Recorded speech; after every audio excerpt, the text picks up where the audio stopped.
So I am Richa Sarah, Editor-in-Chief, Responsible Hospitals, and today I have Dr. Deepika Agrawal, who is obstetrics, gynecologist and corpus consultant with CK Birla Hospital since 15 plus years now. So Doctor, first of all I would like to welcome you, and I hope you will really enjoy this session with me, and it's going to be your personal story which I'm going to talk about. We'll start with what do you think, what inspired you to become a doctor? Richa, thank you so much for having me today. So I think it begins ever since when I was a child, and in my family, especially at my mother's end, I think everybody was a doctor. And I'm talking this around 25, 26 years ago now. And during that time when we were being brought up and I was seeing only doctors around, that's the only thing I could think of, that I want to become a doctor. We had orthopedicians, we had skin specialists, we had anesthetists in our family. So I never thought of anything, I have to say, apart from just my passion was just to become a doctor. Sure. And what made you to choose particularly this field of gynecology? And then moreover you are on colposcopy, which is such a big responsibility. So when I entered into this field, Richa, and we started getting education to become a doctor, you have to go to hospital for a few months to see what you want to do. One thing that really fascinated me at that time was when I went into obstetric and gynecology department, and I saw how beautifully the birth was happening, how fulfilling that was for the entire family, and I knew at that time this is what I want to do. So then I chose to become a gynecologist. And then once I finished my gynecology, which was in India, from Delhi itself, there was still more zeal that it wasn't enough for me. I wanted to do more. And then I decided in 2003 that I should go to London, to fulfill my dreams and to do more in terms of super specialization.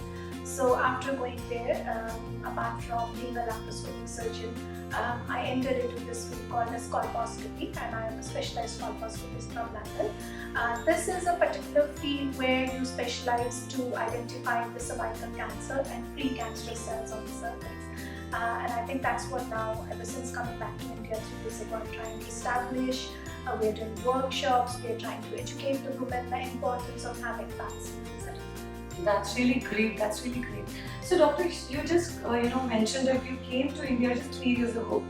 So, I really want to know that what made you to come to India again when you were already in London and you were doing the practice over there.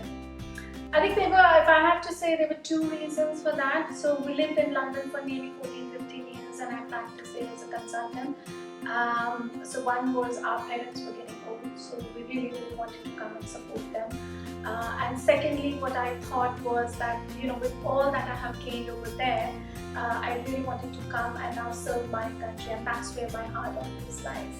And I'm so happy now that, after being settling here for 3 years, there's absolutely no plan. So a lot of times people come and ask me, ma'am, do you not want to go back? You left all the quality of life and you're here. But I must confess, I'm very happy here, and the kind of affection, the kind of love that I'm getting from my patients here is just phenomenal. It's just phenomenal. That's wonderful, and I think our nation needs people like you, or doctors like you. And I've seen your work, and being so responsible, it is what everybody would require.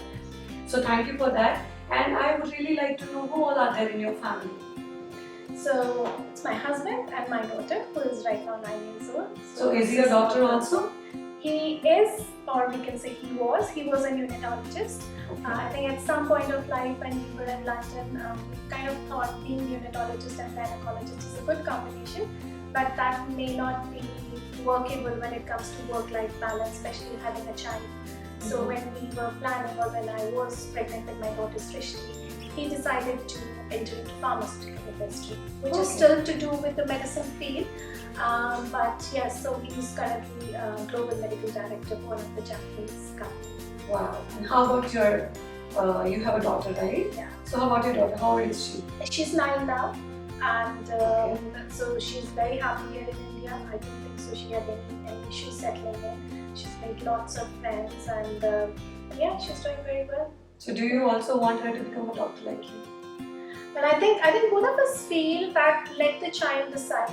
what she wants to do. So we are trying to motivate her, whatever her wishes are, wherever we see that she has a strong forte or whatever school tells us, we would really want to support her in her dreams. So that's what we are coming from. Whether she wants to become a doctor or she wants to do some other thing, that's her choice entirely. That's really great. So, doctor, tell me something, any instance which you recall even now during your tenure of being a doctor, any specific delivery instance or something like that which you would want to share? I think so. There are lots of instances which I have to say it's very difficult to choose. Yeah. But what really makes me happy here is the water birthing. So water birthing is something that we established after coming from London, and that's what we do here at CK Birla Hospital. And it's a choice that we have given to women here. So at least now there are some women who really want to have water birthing, want to have that experience of delivery, and that really fulfills me and gives me great gratification when I see them delivering. I totally believe that it's not the delivery that we do, it's the experience of delivery that we are giving to the patients. And that's where I come from, and that's what I want to deliver, the entire experience of 9 months of